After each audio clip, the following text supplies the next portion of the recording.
Live, I guess. Yeah, we're live. Who knows? And what are we doing, Inez?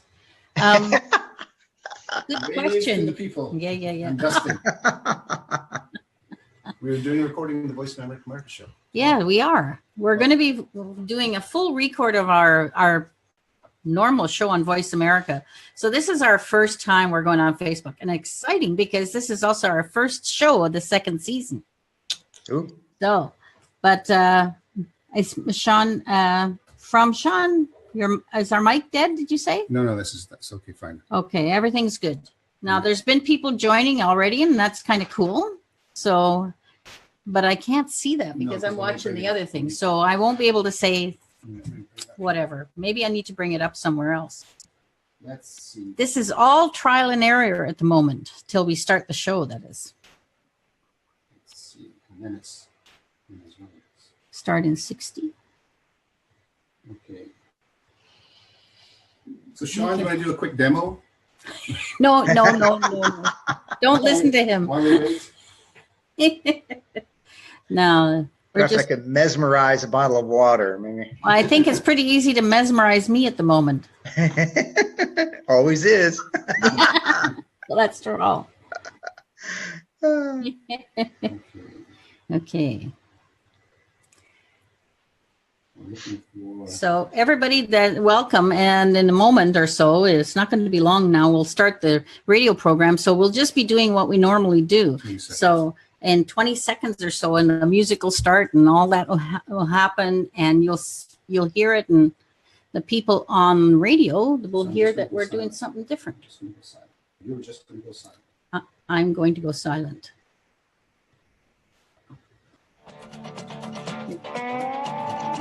Have you ever wondered what hypnosis might be and what it can do for you? You've come to the right place. Welcome to Hypnosis Everywhere with your host, Inez Simpson. This is the show that talks to everyone, from the experienced practitioner to the cautiously curious, and yes, even the skeptics. Now, here's Inez Simpson. Well, hi, everybody, and welcome to our second season of Hypnosis Everywhere, and I'm your host, Inez Simpson. And I have Martin Gover with me too, my sidekick, my good guy that gets coffee. And dusts. So today is really exciting because we're doing our first Zoom one where we're going live on Facebook. So you out there in Radio Land will be hearing us, and people will be watching us on Facebook. So I'll have to behave. Usually I sit here in curlers and do whatever. DC t-shirt. So today, I just want to welcome Sean Michael Andrews to the show, because Sean and I have known each other for a while. But Sean, I don't know if you remember the first time I ever met you. I was telling the story with Larry Ullman when he was on, was how I was up presenting and you had come into the audience. And I remember you sitting in the front, right at the edge of the front area. But I had never really met you before. I wasn't really paying attention. But afterwards, Larry came up to me and said, my dad would be proud. And I just was like, that was the first time I met you. So you're sort of unforgettable in my mind. And now I just try to follow you around and try to catch up on your little flags. Yeah, we're at 17 now. I think the Elmans are ahead of me. I'm not sure where you are now. Well, I don't know. I haven't been keeping as good track, but there's no way I'm on 17. So we're talking about how many countries we've been into training people, if you want to know what our silliness is all about. But, Sean's a great guy. He goes all over the world and he teaches, and he professes to be the fastest hypnotist. So, Sean, let's talk a little bit about that, because people are really intrigued by street hypnosis. Well, street hypnosis is it's just something that I do for fun, and as a side benefit to doing hypnosis on the street with strangers, it's just made me a much better hypnotist. Yes. So when we're doing hypnotherapy, the client comes in to get hypnotized. That's pretty easy. And when we're doing a stage show, the people come up on stage to get hypnotized. But when you can hypnotize a stranger on the street, that's when you can really improve your skills. Mm-hmm. And so that's why I do street hypnosis. And you still got to follow the same rules of the mind, right? You're still there, but you're on the spot. Everything is the same. All the rules work. As a matter of fact, you have many disadvantages on the street that you have to overcome because you don't have the prestige of being the hypnotherapist or the stage hypnotist up there in front of all those people. So it causes you to up your game, and so that's what I do. But it's loads of fun though. That's actually why we say to people, go take a course. It doesn't mean you have to do street hypnosis forever or do it all the time, but it'll up your game, right? Definitely. You'll become more confident and you'll just be really good at it. Yeah, look at Brazil. I mean, Brazil is unique that way because they're very oriented. They're a younger population of hypnotists too than most places. You notice you and I are not exactly the youngest people on the block anymore. Yeah, we used to be. What happened? We used to be. But I find that now there's many, many more young people coming into the hypnosis field earlier, which is great. Yeah, that's very interesting because, I mean, as you know, the history has been most people come to hypnosis when they're in their 40s or they're in their 50s. It's often a second career, and you don't see many people starting off in hypnosis, right out of high school. It's no. rare, but yeah, you're right. It seems to be that people were coming to it a little bit earlier, and that's great. Yeah. And, that's what, on street hypnosis, I think what really makes people jump back and think is when they see YouTube videos and all that kind of stuff, they don't always see the setup. But it's very quick hypnosis. There is no, a lot of people think it's fake, and it's far from being fake. Yeah, you're right though. The setup, I mean, the meeting the person and explaining to them about hypnosis. I mean, you have to do those things. You don't just walk up and hypnotize people willy-nilly. You have to get their permission. I never hypnotize without permission anymore, and so, but that's kind of boring. And YouTube will have a very short attention span on YouTube, so all that stuff gets cut out. Yeah. Yeah. And it's not that you're just, you're also doing a contract with the client. If they say, no, I don't want to be, you don't say, okay, I'm doing it anyway. It doesn't work that way. Right. Right. And, that would be rude. And I know one thing you always do, and I think is so important because a lot of people will say, oh, street hypnosis is dangerous because they might hurt the person and all that. You're always very careful. You want to talk a little bit about that because I think hypnotists and people need to be aware of that.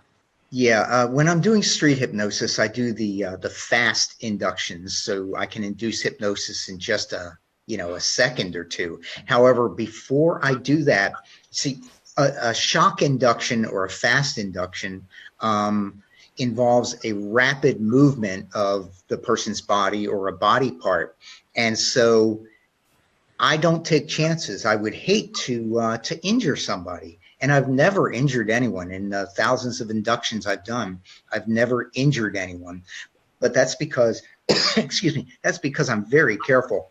And I ask them before we do the induction, do you have any wrist or elbow or shoulder problems, neck or back problems? And if the person does, I would not do a physical induction because I just won't take a chance on harming someone. So yeah, I always do a safety check before I do any hypnosis with people, and I think that's just the responsible thing to do. And I think it shows respect, and that creates even a better rapport for you. I think because that's all you need is that rapport between you and your client, right? Oh yeah, and that's the thing. I mean, rapport is so important in your ability to hypnotize somebody. So when I'm on the street, I'm just establishing rapport. I'm rapporting them right out of their shoes. I'm using all the tricks, in order to establish quick rapport with them. And the same as we do when we're doing hypnotherapy. Yeah. You want to quickly establish rapport, and so yeah, I'm using all the tricks. Well, and the tricks is from what I've seen, Sean, tricks is being you. Being authentic, and that's you, and I've seen you in action quite a few times now, and I know that's that authenticness that gets you the rapport. Well, thank you, I appreciate that. But I mean, I think I get excited when I'm talking about hypnosis, when I'm doing hypnosis. It's just, it's such a cool thing, isn't it? And Yeah. so I think the people sense that, and I want them to know. I want them to know that I'm not going to do anything that would harm them, and that I care about them, and I just want to show them something neat. And so yeah, I try to get that across to them, and that makes things go so much nicer. Yeah. Well, I don't do a lot of street hypnosis, and not anymore. I never did a lot of it, but I do rapid inductions, and I do a lot of demos, but Mhm. not Oh, necessarily yeah. on the street. So I know what you're talking about. And rapport for me has always been because I think they can feel our passion. Mhm. They know we're there. We're really into it, Mhm. and that's always the great thing. Yeah, well, I mean, they when they come in to see you for hypnotherapy, they can tell that you're caring and that you want to help them, and that shows through. And so, wow, so that's most of the hypnosis done, right? Now Yeah. it's simple for you to hypnotize them Yeah, after that. I keep telling everybody on the show the whole thing is that's why it's called Hypnosis Everywhere, is because I say hypnosis is just about everything.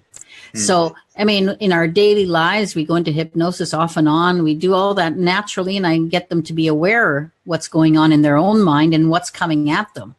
So once you've established the rapport with clients, they're already in halfway to face, it's a natural state. As just said, it's just like breathing.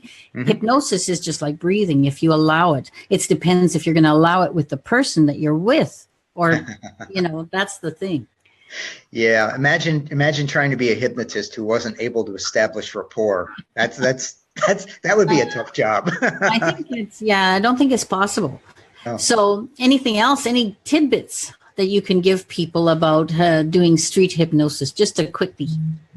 Well, I think the main thing is that it gives you skills that you can use to build your hypnotherapy practice. You said that you often do demonstrations, and of course the demonstrations, that's when you use the techniques that I use in street hypnosis.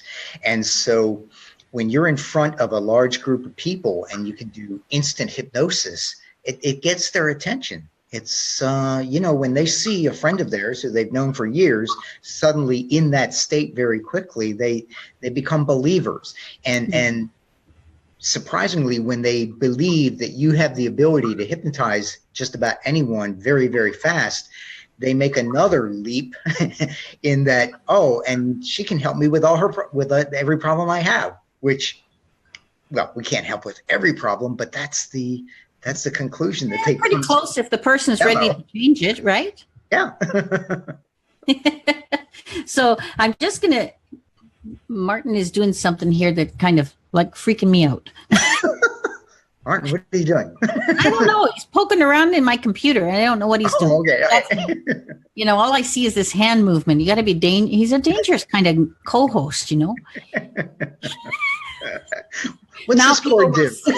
Like, but no, but seriously, you're going to be, well, you're home in Georgia right now. Yes. But you spent a lot of time in Germany, right? Yeah, we were in Germany for almost 4 years, and while I was there, I like to say I was doing experiments. Now, I would love to say I was doing research, but when I say research, then people expect documentation, which I'm very, very bad at. Yeah, but I'm always experimenting on hypnotizability. What makes people more hypnotizable than others? How can you get people into deeper hypnosis? Just everything. I mean, what are the, what I've been doing is I've been questioning many of the things that we were taught over the years. And a lot of them I'm finding aren't really true. We're going to come back on that note. We're just going to go for a short break here quickly. But when we come back, I really want to continue that conversation. So we'll be off to break. All righty.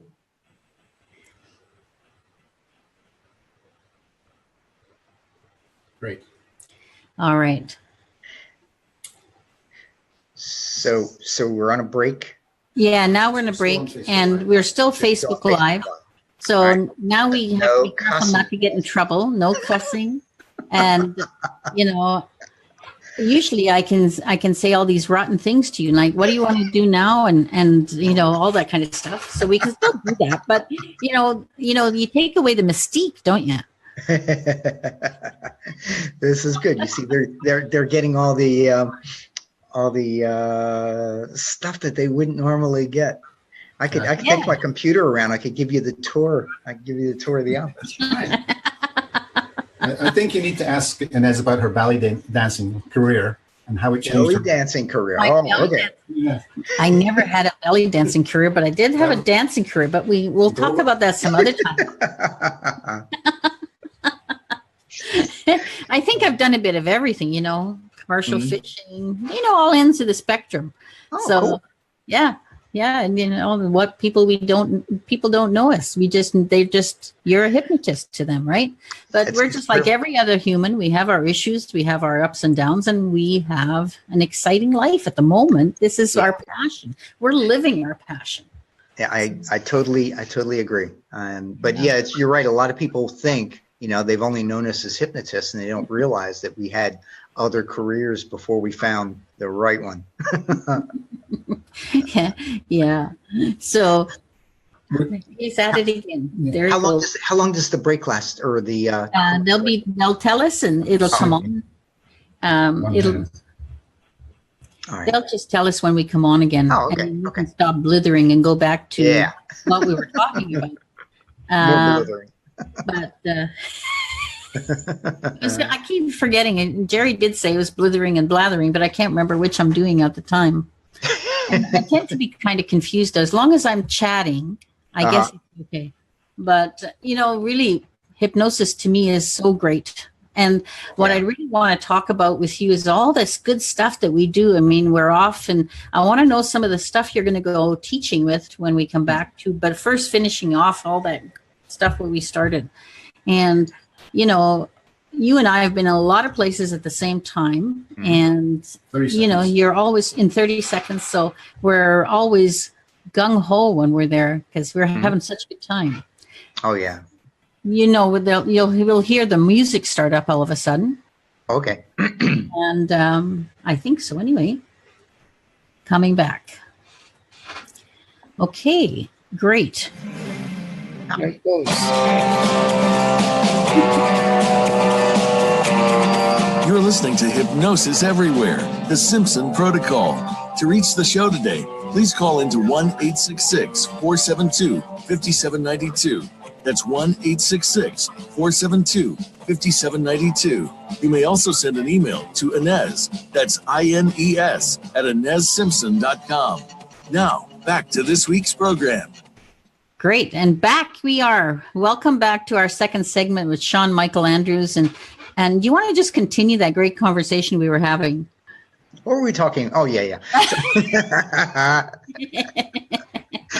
Well, I guess I was talking about how there are many things about hypnosis that I used to believe that I don't believe now. And I wanted to test those things. Yeah. And so one of the things that was one of the funnier experiments that we did was with alcohol and hypnosis. Mm-hmm. And so we were taught that alcohol was probably not a good idea. It was maybe if you were doing a show, if someone had had one or two, that they would be okay. But beyond that, it was not a good idea. So we set up an experiment, and we had 6 somnambulists, which for the non-hypnotists, these are very deep hypnotic subjects. And we hypnotized them and had them tell us about how deep they felt they were.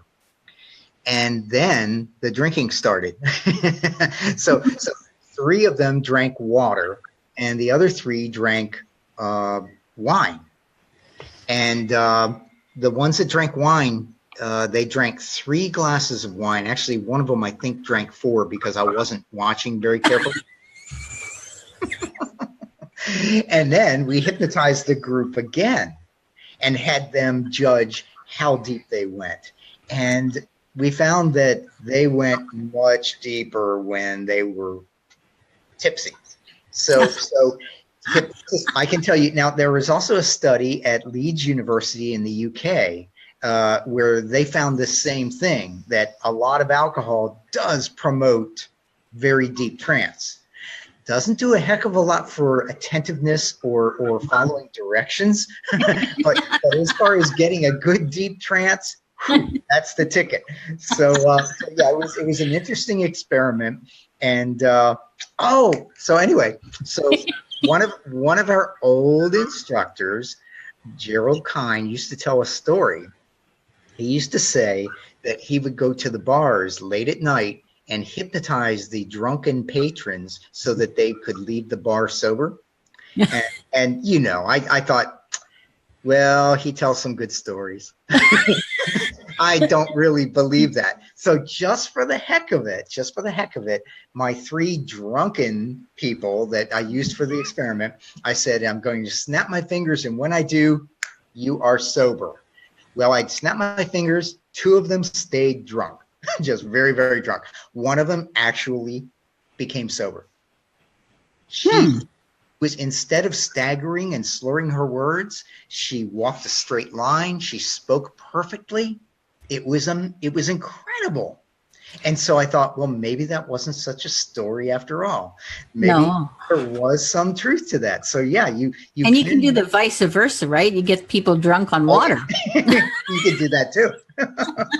It's a lot cheaper, you know. You can just buy them. It's really good. I'll buy you another round. Exactly. That's a cheap date. Well, I've been known about that. Martin would say that, but you know, we don't want to go there. So, but you know what? It's so much fun. I mean, people can understand how we get this show is about promoting hypnosis to the general audience and also hypnotists, because they're listening to us too. But mainly, and then when they can see that we have fun with it, that we have passionate about it, then we talk about it just like this. This is important to me. I'm really thanking you. So any more stories like that is just great. And Jerry Kine stories too, because you know what, you know, I still miss the man. Yes, very much. You know, he was just still one of my greatest. I think he was one of the greatest hypnotists of all time. Really, you know. I agree. He was fantastic, and he made me a hypnotist. Me too.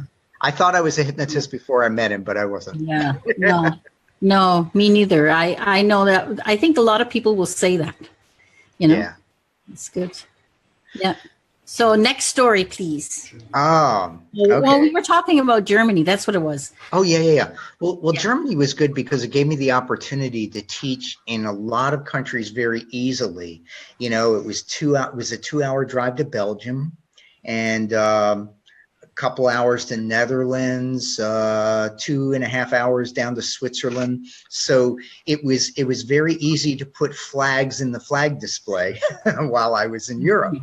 And by and large, I think the Europeans tend to be pretty well trained. Yeah. In traveling around, I've noticed that some countries tend to have their act together a little bit more than others when it comes to hypnosis. The Australians, the Australian hypnotherapists tend to be very good. And one of the things that Australia does, or many of their organizations do, are this is similar to what psychologists do. They have a period of supervision. Yeah. So you meet with your mentor, your supervisor, every few weeks, and discuss clients that you've helped and worked with, and what techniques you used with them, and I think that's quite useful, and it's something that I think I'd like to see more in the United States and Canada. You know, it's an interesting thing. It's sort of a slippery slope. I get kind of worried about it when they start to put in those kind of rules, but I think in the UK they do that too. They have what they can have supervision with a supervisor. And I think if we carried the can on that, instead of, you know, waiting for something to come like that, you know, if we're teaching people in hypnotists, and maybe start adding sort of that mentoring program, you know? Yeah. Mentoring is, mentoring is just so terribly important. I've had wonderful teachers over the course of my career and mentors, and I think that it really helped me in my growth as a hypnotist. And I do encourage everyone as they get into hypnosis to get a mentor, because it is invaluable. I'm here. You're there. Yeah. And that's what, that's really exciting for me when I do that kind of work, because I can see the growth in the students. It's awesome. Yes. It's so great. And that you're sending out people who know what they're doing. It's great. I like it a lot.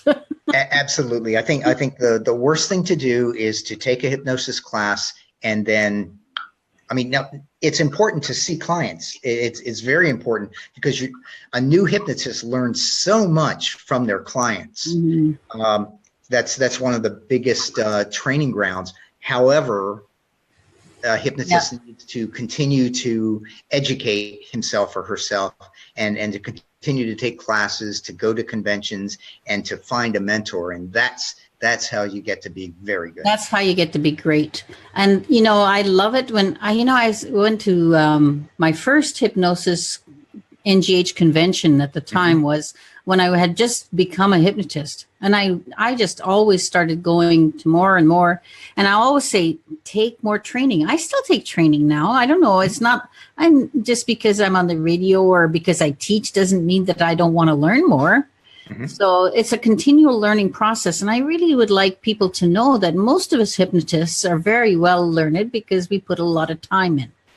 Yeah. It's kind of funny. I can't remember if we talked about this on air or off air. I think on air. Yeah, where I mentioned that in the past, most hypnotists were in their 40s or 50s when they came to hypnosis. And that's really a good thing. We're not psychologists, we're not psychiatrists, but if you think about a young psychologist just finishing their master's, it could be as young as 23 years old. And I don't know about you, but when I was 23, I had no business playing around with anybody else's problems or anybody else's head.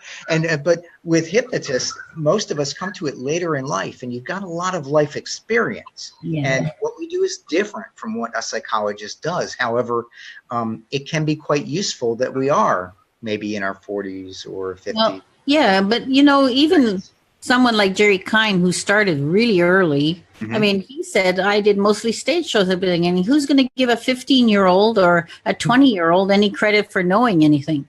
Yeah. Really. And that's part of it, it is part of it. So it's not saying they can't be hypnotists, and they can be starting very much earlier, but they definitely need that a little bit of life experience for sure. I think so. So we are always on the same page pretty well. And I tell you that, with teaching in Germany quite a bit, and you were there too, is I love teaching the Germans. Yes, because Germans you know what? They just do it. They just go out and do stuff, They just get done. They just get it done. I don't know. This is the only thing that sometimes we as Canadians, I don't know about the Americans. I'm not going to pick on you guys yet. But Canadians, we're so easy, we're sorry, we're good, we're polite, we're all that stuff. And sometimes we need a boot. Well, Germans, it's funny when you're teaching Germans or Swiss or, you do an exercise, the exercise will take half an hour, everyone is done. In Brazil, that doesn't always happen. So that's in Brazil, sometimes it's like herding cats, but by golly, they have a good time. Oh my God, the Brazilians are so gung ho, but that's true. And it's so friendly. That's I've met people who around the world who are super friendly, but very few are as friendly as the Brazilians are. Yeah, and they're so excited. And I love the passion, but like you say, it's a little disorientating when you're wanting to go this way and everyone's going that way. Yeah, just go with the flow. That's right. Good thing that I just wing things, most of the time. Anyway, we have 1 minute till break, just to let you know. And I'd really want to round out what we're going to do next time. So what do you want to talk about in our next little piece of we can go on? Yeah, after the break. Well, I think it might be fun to talk about becoming a hypnotist. Yes, I think there is some people going to be interested in that for sure. And what else could we talk about? We could talk about entertainment. I could also talk about the things that happen during a show that. Yes, I think maybe because I think I keep them posted a lot, but on the but the entertainment will really excite them. I think because that's what they get to see usually. That's usually their intro to hypnosis. Because that is true. Okay, so we're just going to go to break now, and I'll see you on the other side, as we say. All righty. Clear. Thanks. Okay, so now we can say anything we want. They're going on the radio show, but anything we want to Facebook. Remember, it's Facebook. Anything we want to tell those people out there. Yeah, how many people are watching on Facebook? Can't tell. I can't tell from here because I've got Voice America up on my thing, and I can't see where they join. I saw it at the beginning, but not now. All right, let me see if I can tell this. Out after. But. All right, looking at your page and your Facebook Live, and it's okay. You got 9 people that are live watching this on Facebook. Okay, perfect. The first goal we just set up this morning, so we're doing great. So next time that you're on, some other time, week. Our new co-host, Sean Michael Andrews. Yes, please. No, he says yes, please.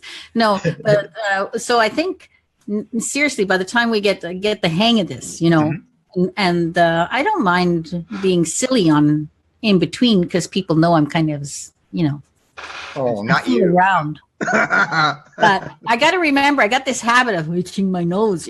Oh. And on the radio, you're sitting there just, Yeah. Oh, yeah, that's right. That's right. So it's kind of fun.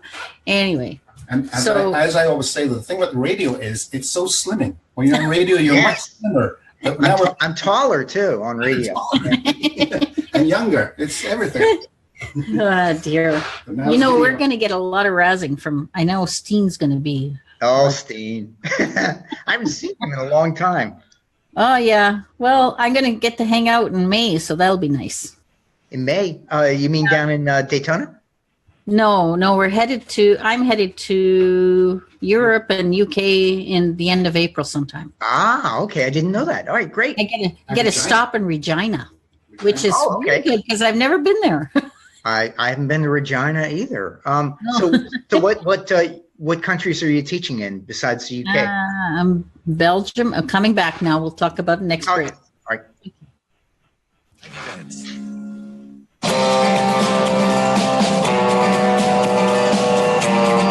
You're listening to Hypnosis Everywhere, the Simpson Protocol. To reach the show today, please call into 1-866-472-5792. That's 1-866-472-5792. You may also send an email to Inez, that's INES, at InezSimpson.com. Now, back to this week's program. Welcome back. And this is Hypnosis Everywhere with Inez Simpson and Martin Gover, who's been very quiet this time. And we've got Sean Michael Andrews here. So, Sean, let's talk about what we said. We go a little bit into the entertainment field a little further. Okay. Well, stage hypnosis. It's funny. Stage hypnosis is how most people find out about hypnosis. And, there are good shows and there are shows that maybe push the limits a little bit. I prefer the family entertainment. But at any rate, that's how many people experience hypnosis for the first time, when they see their friends up on stage or when they get up on stage. And it's kind of funny because there are some things that go on in a stage show that most people don't know about. Like, for instance, only about 20% of the population will go into a super deep trance. trance. I mean, we're talking about a trance where they can have hallucinations, and so that's the person that the stage hypnotist is looking for. And so when they're choosing people to come up, they'll do it one of two ways. One is they will do suggestibility tests, and these are tests that we use to test the imagination and the ability to concentrate with the audience. And then they'll pick and choose the people that do best in these suggestibility tests. The other way they'll do it is they'll put up a bunch of chairs, 20 or more chairs, and then they'll just invite everyone to come up. But everyone that comes up does not stay on stage. The whole thing from beginning to end is a process whereby the stage hypnotist dismisses people from the stage because they want to whittle it down to the absolute best responders, because the high responders. And so out of 20 people, you could easily whittle out 15 of them and come down to just the best 5 people on stage. So it's not that the hypnotist is not particularly good. Yes, I've had shows where I kept everybody on stage, but those are rare. So they're trying to get the best responders, the 20%ers, the people that are going to be the most entertaining on stage. Here's another thing. Just because somebody is a deep hypnotic subject does not mean that I'm going to keep them on stage. No. I want people that are going to be demonstrative. I mean, if they're just going to sit there like a bump on the log, that's not going to entertain anyone. And so if they're not entertaining enough, then they will be dismissed. I don't know any professional hypnotist that uses stooges. It's really not necessary. It's very easy to find a few people who are going to respond really well, go really deep, and be very entertaining. It's not that hard to find them. But so anyway, so yeah, a lot of people don't make it on stage, and just because you get dismissed from stage doesn't mean that you're not hypnotizable. It just means that the hypnotist has to work with the people that go in the fastest and the deepest. And so if you don't go in quickly enough or deeply enough, then yeah, you will be dismissed from stage. But that doesn't mean that you can't stop smoking or lose weight with hypnosis. It's just, you're not right for the particular show. And it's also that, the creativity is let loose, but some people are obviously better at letting it loose than others. So, yes. I mean, you want the prime people for the stage show. Exactly. And then another thing that people who attend a stage hypnosis show don't realize is that these skits are layered in such a way that they do the easy stuff first. Almost everyone who's listening to this, if you've been to a hypnosis show, you no doubt saw a skit that had something like hot and cold. The people were supposed to imagine they were out on the beach and there was a sun shining, or maybe they were on a bus and the heater was on. They're told to experience being very hot, and then they have them experience being very cold, and they'll get them to cuddle up to one another and that sort of thing. It's the first skit in almost every hypnosis show.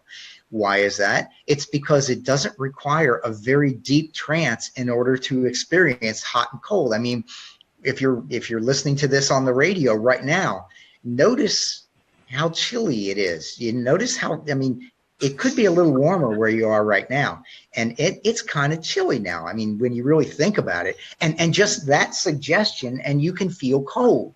So that's why that is a popular first skit for a hypnosis show.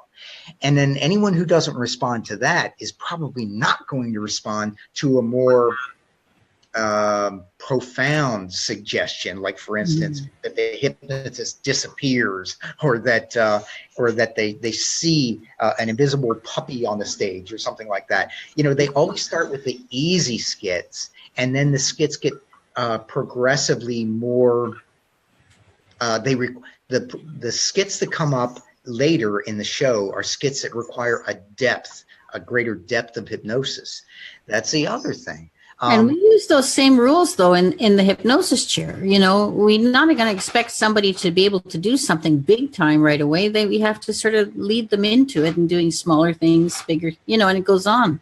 And Exactly. that's sort of the same, Exactly. And the other thing that these hypnotists are doing on stage is they're constantly deepening the trance. In other words, they bring them out of hypnosis and they put them back in and out and in and out and in. And this brings in the concept of fractionation, because every time you come out of hypnosis and go back in, you tend to go deeper and deeper and deeper. And so by the end of the show, the people on stage that are left on stage are very, very deep in hypnosis. And this is something that hypnotherapists can learn from the stage hypnotist, because, and this is what made Dave Ellman, as far as it got the doctors interested in Dave Ellman, our hero, you know, born in the year 1900 and one of the best hypnotists ever.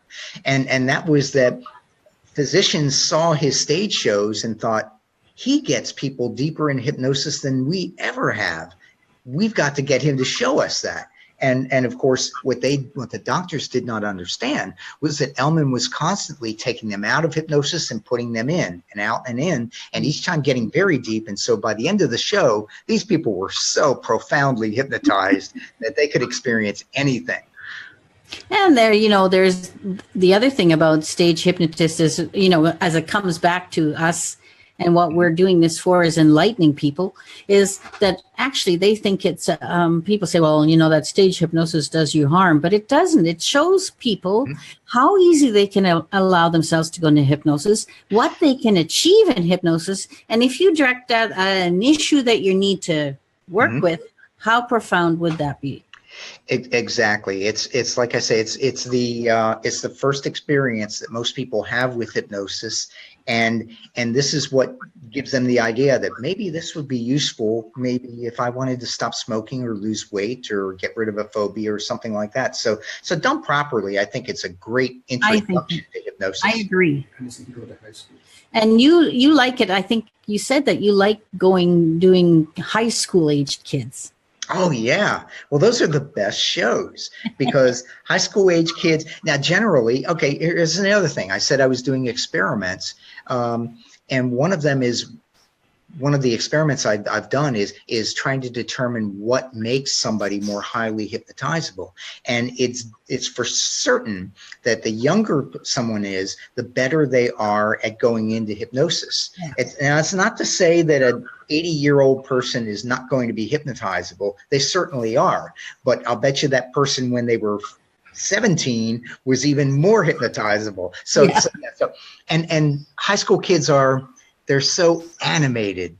You know, I have done shows at retirement communities, and that's a whole different population.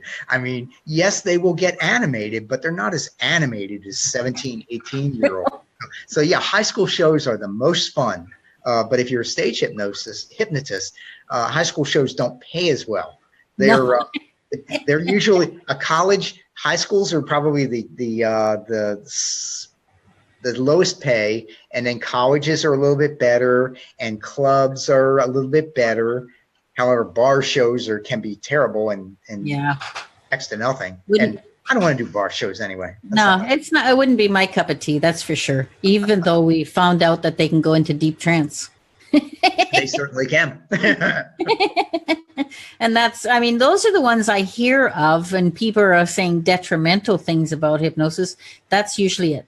And and the other thing is, you know, are you going to make me cluck like a chicken? Do you know, in most stage shows I've ever seen, I've never seen anybody cluck like a chicken. I haven't either. And I've never made somebody cluck like a chicken or quack like a duck or bark like a dog. I couldn't see the entertainment value in that. I wouldn't know either. It would be sort of a very strange, but I don't know where that one comes from. I'd like to. That'd be fun to find out where that little story comes from. And that I don't know. I don't know anybody that does that skit. However, I do have a friend, a hypnotist, who did something I thought was very clever. She was doing a high school show, and one of the boys was cursing.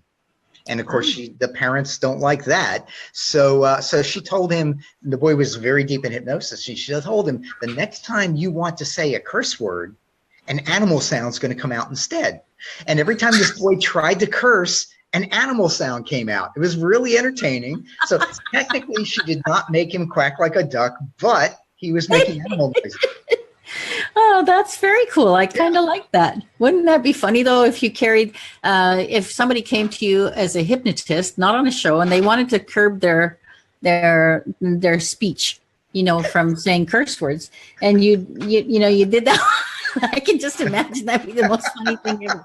Except those things don't last too long. But there's a certain life to a suggestion that's given in a stage show. So Maybe. but you don't know how long it goes. That's the thing. That's true. That's true. Because each person will accept a suggestion at a different level from. And that's another thing. Depth of trance. I've found that there's no correlation between depth of trance and the ability to make a change. And the way I discovered this was I used to do a lot of weight loss. Mm-hmm. And some of my weight loss clients went super deep into hypnosis, but they weren't losing the weight. Yeah. They'd lose some, but they weren't doing well. And then some people I knew weren't very good at going into hypnosis. They went into trance, but they didn't go very deep, and they were doing wonderfully. So, I mean, all things being considered, I would prefer to have a deeper trance. Yes, in general. Try to achieve that. I know you do. I want to keep you for the next 9 minutes too, or the closing amount. Is that okay? Whatever it is. And so we're going to go to break now, and then we'll come back because I want to keep the conversation going. Okay. Thanks. Okay, off to break we go. See you on the other side.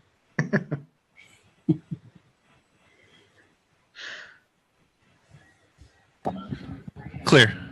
Okay. All right. We are clear from the radio show. And now we can misbehave for Facebook audience. No, seriously though, that is so much fun. I kind of like this because usually I'm on the phone, right? And I don't see you, and I can't tell you I can say we're going to break, but I can't see where to break in, right? Yeah, this is much better. I like this too. This is very nice. You have some stuff we can talk about Dave Ellman himself. You got like the importance of him in hypnosis and stuff. Maybe what about, say again, please?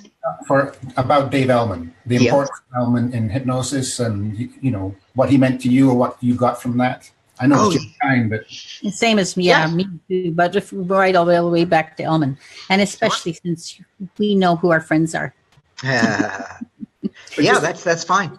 Give the audience, the Voice America audience, a bit of a background. This is a shorter break, guys. We got 30 more seconds. Okay. A background on Ellman and what that did for hypnosis. Right.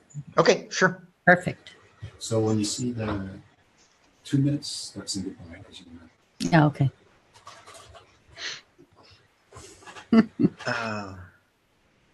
My forehead's shiny. Where's that makeup girl? I'll dust it.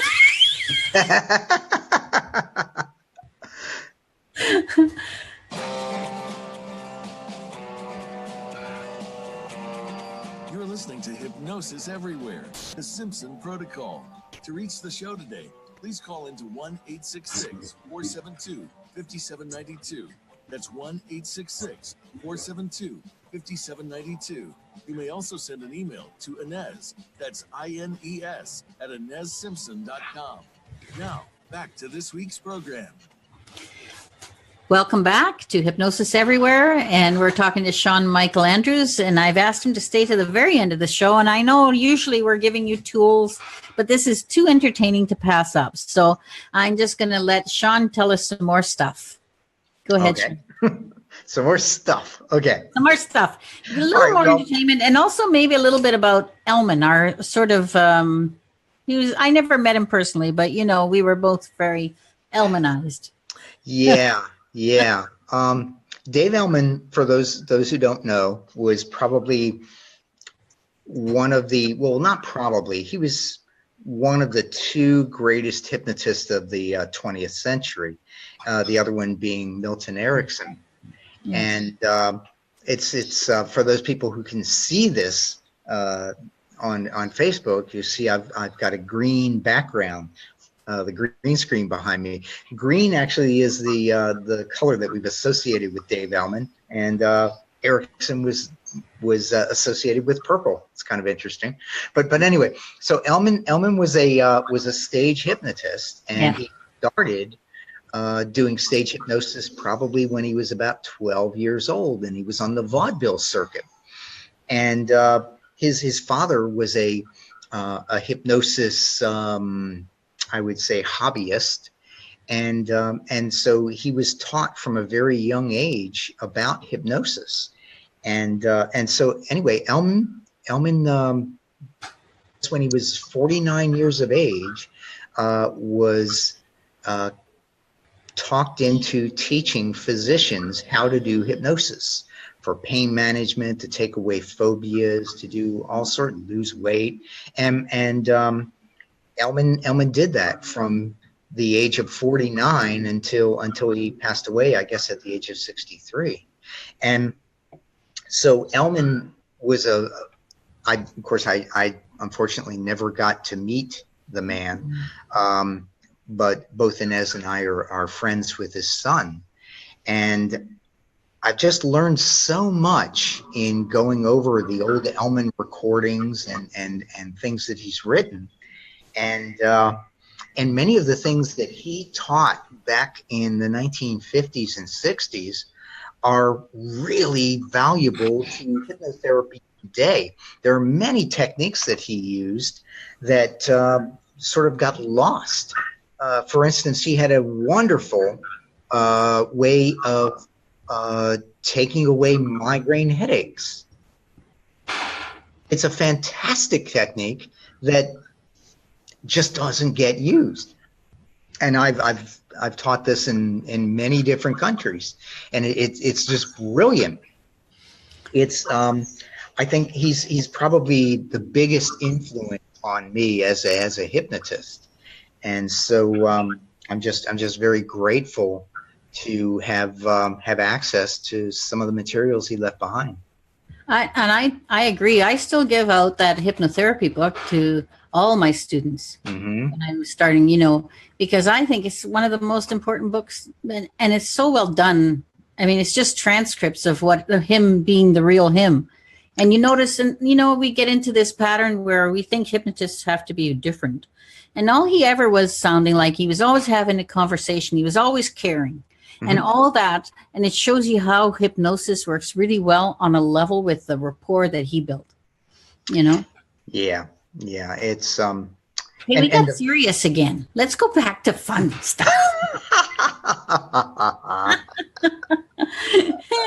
Everybody knows I'm kind of an Elman-based parent, and so are you. But I really love that story. The last, so maybe we can finish off a little bit now on an entertaining note. Because we're going to go quickly. Okay. All right. So how are we going to entertain? Let me see. Nothing like putting you in a spot, Sean. That's okay. That's okay. Hey, well, here we could talk a little bit about hypnosis on YouTube. Yes, there are some artful cuts that are made in those videos, but the one that I usually get, the criticism that I sometimes get is, does he only hypnotize pretty girls? The answer to that is no. I don't. I hypnotize everybody. Anyone who wants to get hypnotized, 60-year-old men, come on, we're going to do them too. But they don't show up. They don't get it to YouTube. They wind up on the cutting room floor. And the only reason for that, is that 87% of my viewers on my YouTube channel are men. And men do not want to see other men getting hypnotized. So I'm pandering to my viewers, and they would rather see a pretty girl than somebody like me. They don't want to see my face. They want to see a pretty girl. So yes, I do hypnotize all sorts of people. If you want to be hypnotized, I want to hypnotize you, but you might not wind up on my YouTube channel.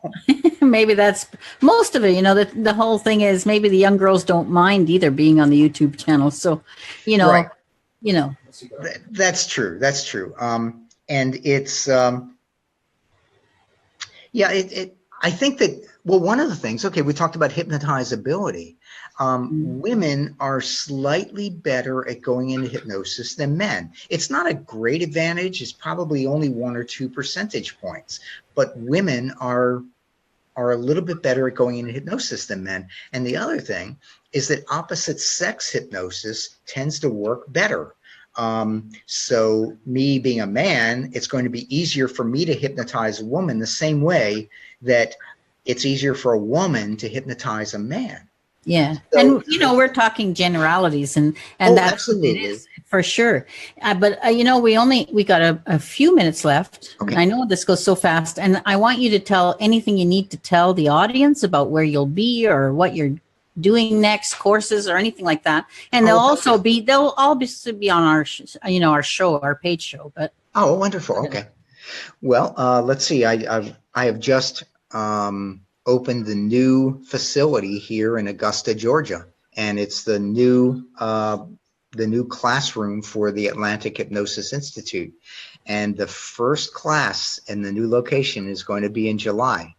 And I haven't chosen the exact date, but if they want to go to the Atlantic Hypnosis Institute.com, they will see the facility. There's a video of the facility, and and as you have to come here, I am so excited about this place. It's got a beautiful classroom. I'm in the classroom right now. It's set up as a studio right now. It's got the break room, 2 bathrooms. I love it. 2 bathrooms. Well, that's great because, the lineups at the women's, it's always like that. That's right. That's right. But we will post that on our show and page show and show page. I have a bit of a problem with my mouth. Maybe if I can see myself, I don't know what to do. But I also need to talk about what we're doing. People should go and see your Atlanta thing. But I've never been to Atlanta or Augusta. Augusta. Sorry. Yeah, this is where the big Masters golf tournament. Oh, right, the golf tournament. Hey, and another big market there. Yeah, exactly. Yeah, hypnosis for golf. Yeah. Although you know what, I have not been doing that because I've been concentrating on the research and writing and teaching. But yeah, you're right. Fantastic market for that. Yeah, but yeah, you need to come to Augusta. I'd love to come to Augusta one day. All right. I will invite you. So I want to thank you for being here today. And who's here next week, Mark? You are. Simpson Protocol. It's Tim and... I am here. Yeah. You and Tim? Okay. With Tim Horn and Greg Sarton, my 2 Simpson Protocol American trainers. So that's what we're doing next week. It's a good thing I can check with my co-host because I might say the wrong thing. So it was great, and we're just about off the show. So thank you for having me. I'm so happy that we can. Don't go yet because we can say goodbye to the Facebook people too after. Oh, okay. So I'll say goodbye for now to our audience and see you next week in Hypnosis Everywhere. You are clear. Thank you. Great job. And goodbye, guys. And now we're just going to say goodbye to the Facebook people and everything, and you can just leave us alone. It's wonderful. How do I get you out of here? Can they just leave? Yeah, they can just see. We tell them this is brand new, right? Wow. You can tell how bad I am at this yet. Okay, great. Thanks, Sean, for being part of the experiment. So thank you for having me. That was fun. Experimenting is fun. And you know what, I say that to people, I think maybe we had a big benefit being Jerry kind, because Jerry said, always experiment 10% of the time. And I think we just went out and we did all kinds of fun stuff. Right. Yeah. And from when I'm talking to people, it's not about experiment. It's not doing like experiments on you. It's about experimenting. If we can improve a technique, if we can improve this a little bit, and if we improve that a little bit, and we move our skills forward, Absolutely. Yeah. It's really, I think it's just going to make us more effective.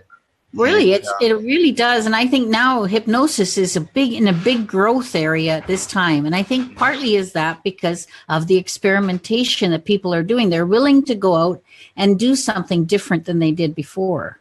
Mm-hmm. Yeah. Yeah. No, I think so. But anyway, but yeah.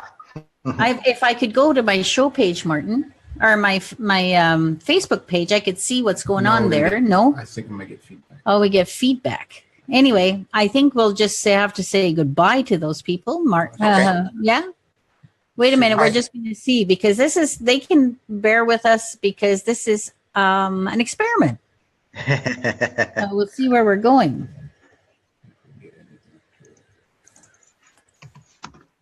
I'm checking it out too. Are you? Yeah. Okay, there we are. So interesting. So I'd like you guys. We're still there, and it's all good. And Martin is usually lurking in the background. Checking it out. He's a lurker, you know. Okay. So interesting. So I'd like you guys. There's stuff. Oh, All right, now what? So we just want to say goodbye to everybody and thanks for coming and giving us our first go at this. And I'm sure we'll get better. At least I hope I do. I know Sean's been doing some Facebook Live before, and I've never really bothered because I never had anything I really wanted to talk about. So at the time, now this is very fun for me. So, yeah, it's this hour just zipped by. This is amazing. I know. It's amazing, isn't it? Anyway, I'll see you soon. Okay, my friend. Soon, Sean. Okay, guys, take care. Yeah, Thank you. bye-bye. Thanks for having me. Bye-bye. Night. Let's see. How do I turn it?